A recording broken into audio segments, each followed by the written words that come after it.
Makhosi leyazi emhlabeni kubuhlungu ukuba umuntu omnyama. Yabo khona into ekashiwo uVusithembekayo la wathi isitha somuntu omnyama, umuntu omnyama. Umuntu oyodicelela phansi isithunzi somunye umuntu omnyama, umuntu omnyama. Uyabona ngeke ngibuke mina lento ngiyibuka ngenye iview mhlawumbe ukuthi ijele correctional service li-correct umuntu obenza wrong kwi-society.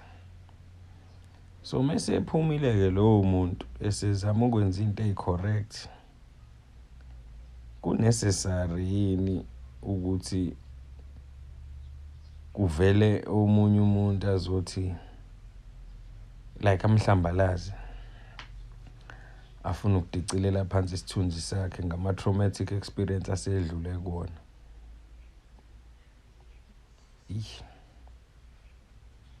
Inkinga leyenzekayo yabo. Le topic yona inzima but nje yabona nje lo mfowethu nje mina ngeke ngimbuke la uSkim GP ngimlalele ziningi izinto ezikhaliphile eziphuma emlomeni walo mfowethu nezikhombisayo ukuthi ngempela impilo abeyiphila akayifiseli omunye umuntu.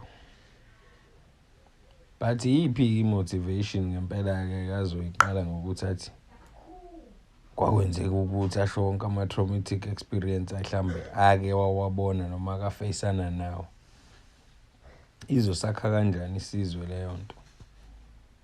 Ngoba phela uyasho naye, I'm not promoting any crime bani, but lo mfowethu uyitholela i-craft, wabuka imarket ukuthi abantu bayathanda ukuconsume idrama.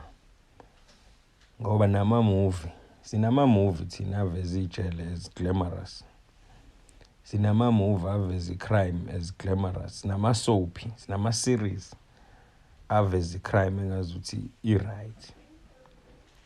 So abantu mase bezenzela ama-podcast naloko futhi kuyinkinga. Ayikunzima bafuthu, yathanda ukudonselana phansi kodwa kwesinye isikhathi angisho ukuthi umfowethu wrong ngokuyiveza lento, kodwa kubuhlungu ukubuka umuntu ethi uzama ukuclimber up bese kuqhamuka omunye afuna ukuveza izinto ezifuna ukumphula down. Angisho kabi.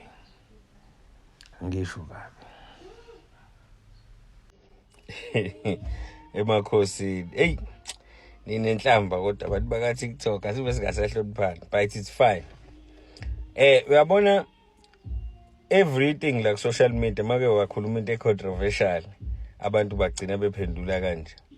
But my point was buka i-opportunity kule opportunity esicreate umuntu. Yabona mina my side bengibuka ukuthi it would have been better kube lo mfowethu uvele wacela ukuvakasha kaSkim GP or something. Mefika laphayana bese eveza iside lakhe amkhuze even khona kwi-podcast ukuthi nawe musukuyiglamorize lento ngoba kanje. Leyo nto ibingagcina kutholakala amanye futhi ama-likes njengoba abantu beveza i-response kulento. Agcine futhi i-podcast yalo mfowethu ikhula kanye ne-point yalo mjita iba futhi across. Naye lo mjita njengoba ekhombisa ukuba passionate ngale topic ukuthi ingane zikhuzwe, ayiveze kuleya platform kuze isheshe i-problem isolveke lapha kuleya platform. Mina into ebengikhalisileyo ukuthi why uze uyibheshe enye into engabe usebenzisa yona le platform, because naye lo ngala is claiming ukuthi wenza le platform ngoba efuna abantu bangangeni kwi-crime. Yayibona yona ziningi izinto la kuphikiswana uzubona ukuthi hayi kahle umona uhlele endaweni yenhlanhla. Yebo, fanele ukukhumbula emzimbeni wakho lo ukuthi le sithi obeke kuyona umona ile sithi le kufanele kuhlale khona inhlanhla yakho. Uyayibona into mawuzoyibuka ngeSolomon uzoyenza ngokuyigxeka, but mawuyibuka ngokukhululeka ungagcine ugaina more. Lo mfowethu nje ubezoba isimbolo e-right kwi-public bebo babili ukuthi lo mfowethu wakwazi ukungidodisa ukuthi angiliveze naleli side mangabe kwama-podcast ngingaliye, hayi ukuthi ugcine kube ngathi sekukhona degrade omunye. That was the point I was trying to make. Ngiyaxolisa ke mfowethu kuwena kosuze uthinta inhlamba zokudakwa nani no.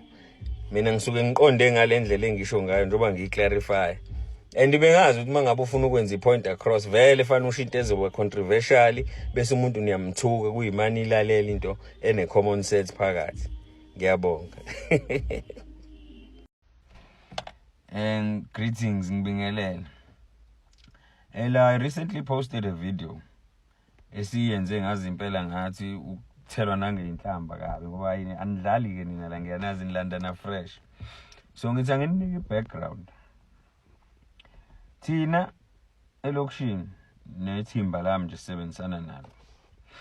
Sinama NPO asiza nge-skills development and one of our portfolios is to combat crime. Yabo. Njengobona ngize ngikhomenta ngento ethinta yona. So what we do thina siyahamba kuma high school. Even ngisho umfana unemployed osephumile high school. Simnike siplant again mentality yokuthi abu salesman. We teach the skill yokuthi this is how you sell a product to a person, yabo. And ngizonipostela ivideo mhlambe la ngichaza khona ukuthi i-product uyidayisa kanjani ukuze nabantu bangakuhluphi ngokukweleta kuwena and all of that stuff. I-passion yaloko isuke kade nami ngibuka endleleni esengihambile kulapheni ngesintu ukuthi kunabantu besike sithwase nabo. Abanye sibathwasisi abasuka kuyona icrime. Ashintshe abe ilento epositive kwi-community kade enza into ezwrong. The only reason ngoba nje ku replace ihabit yakhe ecrime ngokulapha. Uyayibona. So ileyo nto ke ya sparkle le passion. So sirana nama program ukufundisa abantu ukuthunga and mangabe sebefundile ukuthunga sinana ne contract nezinye nje local esikole lana where sithunga iuniform ngabo labantu, so we make them employable kuze bangangeni kwi-crime. Nongenile aphume azongena ngala. Uyayibona. So we mentor people ukuthi bayiyeke icrime noma angacabanga ukungena kuyona ngoba enye into esesiyibukile ukuthi emalokishini kune crime engaka ngoba i-mentality ne-information or knowledge asinayo on how the economy works. Yabo. A simple thing nje mangabe kukhona umuntu ovula isitolo endaweni ukubona omunye naye usefuna ukuvula isitolo, instead okube yena uyothola i-wholesale cheaper than nale order khona bese adayisele yena lo muntu lo. So lapho usesebenzisa opportunity evulwe yilo kuze naye athole opportunity. So those are the skills that we teach kulama NPO esiwaranayo. So ama platform anjengo Scheme GP siyawadinga abantu abapassionate ngokwenza iawareness ngecrime njengale prison ward siyabadinga, but engathi bangasebenzisana bobabili not ukuthi bagcine bethukana ukuthi lo uyenze wrong no. Yabo kube kunendlela ukuthi badodisane and call ama organization afana nawe because angedwa baningi bakhona nabanye labafowethu obafica berana ama boot camp okulungisa amapha. These people are not speaking on TikTok. Yabo. They are not degrading anyone. They are simply attacking the problem. That's exactly what we do. So the reason ngikhulume kanjena kule video ingoba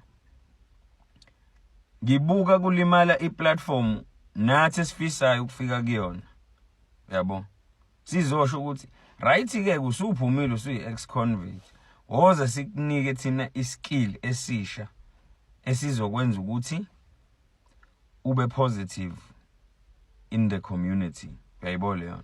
Cause abanye bagcina bebuyelele kwi-crime ngenxa yokuthi abanayo i-mentality on how to become a businessman. Ngoba phela lo muntu vele mesebuya lapho une record use unemployable. Uyayibona yona.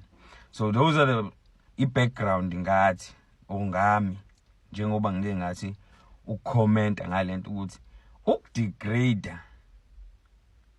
these platforms as opposed to ukuthi uye kuyona and use that platform to fight crime. iloko nje mina ipoint yami. And ongangizwa kangizwa bafowethu. And okunye futhi vele kuyangidinga ukuthi ku TikTok nisithuke kanje kuze expose kama information azolekelela abantu kwesinye isikhathi, because izinto ezipositive mayipostiwe la azitrend. Yabo leyo. So ungagcina ucomment into controversial as a strategy yokuthi uveze isolution ekhona ukuthi no na indlela bafethu kufanele kucombatwe ngayo icrime. Teach people to work for themselves. Teach people to see opportunities in other people's opportunities.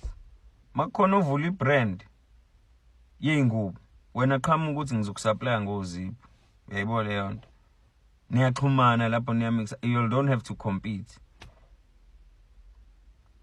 Ngiyabonga. Xolise nakunina bafowethu ke seningithukile ke, ngiyaxolisa bafowethu namagama eseningiphe wona ofake gobela. Hayi mawufuna ukwazi ukuthi ngifake gobela okufike lapha esigodlweni sami ngoba vele nako angikaze ngibe fake gobela, bokutshela bahamba mina ukuthi angikaze ngibe fake gobela. Ngiyabonga. Hello Mzansi, welcome to Nkosazana Mzansi. If today is your first time visiting this channel, please do the right thing and click the subscribe button, and also don't forget to smash the like button. Nginaposti lalonda ama video lapha ku TikTok akhuluma nga award Nkomonde, saying ukuthi Nkomonde awunenhlito lemba, akafuni kubona abantu bavusa inhloko, akafuni kubona abantu baphumelela. Le nkulumo yakhe bekayibhekise ekutheni uthi Nkomonde uthi Skim GP and the other guy lo own podcast ma podcast abaya better promoter a crime, and that's not what he said. Nkomonde said ukuthi labantu labafika go, some of them lapha bafike bayi promote crime bende ngazuthi crime at something good kumnanzi nasejail, and he did say ukuthi uyawathanza lama YouTubers lawa, uyawathanza lama channels abo, but akathanzi lokhu nalokhu ne. So this guy is now saying ukuthi Nkomonde akafuni kubona abantu baphila babe nesingwa mlo mnyama ongathi uyadizamela, ufuna ukuphusha phansi ukuthi ungakhona ukusurvive. And people were like, hayibo, u-understandile mara ukuthi Nkomonde bekakhuluma ngani, o uvele wona wajaha kwendi video ukhuluma lolo khuluma ko, because the guy didn't say ukuthi abawavale ama podcast abo akakashongo ukuthi Skim GP nguyele promoter ke crime. You must like listen to understand. So when they started swearing at the guy ukuthi hayi cha lento lokhuluma kombhedo, stop dragging igama la Nkomonde. If ungeka understand ngabe uyabuda ukuthi kahle bekathini lo yamjida sekuchazele, because lo lokuphendula nyalo wena lo wesona ama video alandzelana ukukhuluma akusiko lo lokukhulunywe nguye Nkomonde. Now you guys are trying ukuthi nishike inkulumo yakhe niyibeke ngendlela nini lenifuna kuyibeka ngayo, but the guy was actually saying ukuthi yena ufundisa abantu labasemakhaya nebantwana labancane ukuthi ejele akusemnanzi, ejele batokwenza lokhu naloku afundisa abantwana and iyouth ukuthi bagweme into letogcine ibafaka kuphi ejele. Please do comment what you think below down in the comment section. Don't forget to hit the notification bell so that you can be notified whenever I upload a new video. This is the end of my video. I'm signing out. Goodbye.